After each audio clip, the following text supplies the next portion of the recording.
మీరు వ్యాపార పరంగా రియల్ ఎస్టేట్ అయినా కూడా మీ బాబాయ్ గారి కుటుంబంతో మంచి సఖ్యతగా ఉంది, అంతానే బాగుంది. మీ బాబాయ్ గారి కుటుంబం అంటే మీ బాబాయ్ గారు టీఆర్ఎస్ ప్రభుత్వము, మరోవైపు మీరు కొంతమంది కాంగ్రెస్ నాయకులతో కూడా మంచి పరిచయాలు, మంచి అవినాభావ సంబంధాలు కొనసాగిస్తున్నారు. అదేం రాజకీయం వల్ల అది నాకు అర్థం కాదు. అది నేను పార్టీపరమైనటువంటి వ్యక్తిని కాదంటారా? రిలేషన్ కాదు, అది వ్యక్తిగతమైన రిలేషన్ అంతే. ఓకే. ఇప్పుడు అట్లంటే టీఆర్ఎస్ పార్టీకి సంబంధించిన చాలామంది నాయకులకు కాంగ్రెస్ పార్టీ నాయకులతో సంబంధం ఉంటుంది, కాంగ్రెస్ పార్టీ నాయకులకు చాలామంది బీజేపీ నాయకులతో సంబంధం ఉంటుంది. ఓకే. అది వ్యక్తిగత అంశం వేరు, రాజకీయం వేరు. ఓకే. మొత్తం మీద మీ బాబాయ్ గారి పరిపాలనకు మీరు ఎన్ని మార్కులు వేస్తారు? నేను 99. ఆ ఒక్క పాయింట్ ఏంది? ఆ ఒక్క పాయింట్ ఏంటంటే కంపల్సరీ ఒక పాయింట్ ఇవ్వాలి. వందకు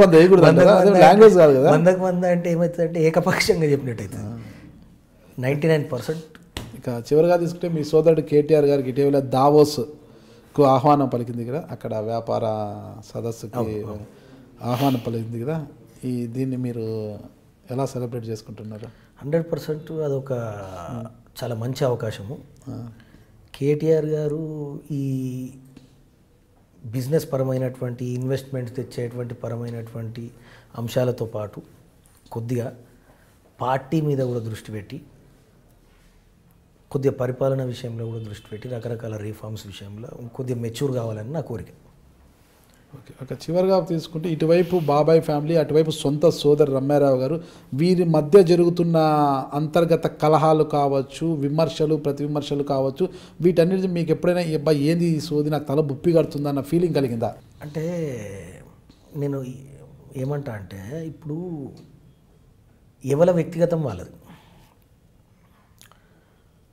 ఇప్పుడు కాంగ్రెస్ పార్టీల వాళ్ళు సర్వైవ్ అయినా తప్పులేదు, టీఆర్ఎస్ పార్టీ వీళ్ళ పని వీళ్ళు చేసుకుంటారు అంతే. దాంట్లో ఇప్పుడు ఎవరి పని వాళ్ళు చేసుకుంటారు. నాకు అయినా వీళ్ళ గురించి ఆలోచించే టైం కూడా లేదు. సీరియస్లీ నేను ఆలోచించాను కూడా ఆలోచించాను. మీరు అర్థం కాకుండా ఉన్నారు. ఒకవైపు వీరి గురించి ఆలోచించారు, ఒకవైపు వారి గురించి ఆలోచించారు, ఎవరి గురించి నేను ఆలోచించాను అంటారు. మీ ఆలోచన ఏంటి అసలుకి? మీ ఆలోచన అంతా దేనిపైన ఉంటుంది? ఇప్పుడు నా ఆలోచన అంటే ఏంటంటే నా పని నేను చేసుకుంటా, బిజినెస్ చేసుకుంటా నేను. ఇప్పుడు వాళ్ళు వ్యక్తిగతంగా ఏది చేసినా కనీసం మన కుటుంబానికైనా మనం దగ్గరగా ఉండాలి, కుటుంబ అభివృద్ధికి దోహదపడాలి, అన్నీ చేయాలి కదా. అదేమీ లేకుండా మీ వరకు మీరు కష్టపడితే, ఇప్పుడు మీకు ఇంకా వివాహం కాలేదు, మీరు స్వతంత్రులు, ఇంకా ఇండిపెండెంట్, ఇంకా దండిగా ఉంది మీ లైఫ్.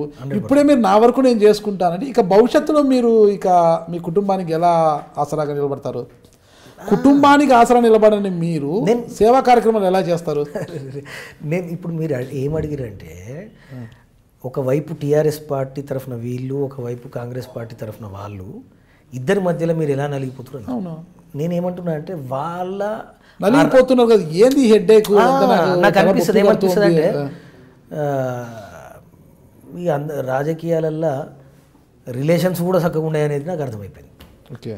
రాజకీయాలలో రిలేషన్స్ కూడా చక్కగా ఉన్నాయనేది నాకు అర్థమైపోయింది. అయితే ఒకటే నేనేమంటున్నా అంటే, నేను ఎవరు ఎప్పుడు ఏ సహాయం అడిగినా చేస్తా, కానీ పోయి మీరు మంచిగా ఉండండి, మీరు మంచిగా ఉండండి అని చెప్తే ఇనే రకాలు కాదు వీళ్ళు. ప్లస్ వాళ్ళ గురించి వినిపిస్తే అదేం సమాజంకు ఉపయోగపడేది కూడా ఏం కాదు. ఎవరి పని వాళ్ళు చేసుకోవాలి అంతే. దాంట్లో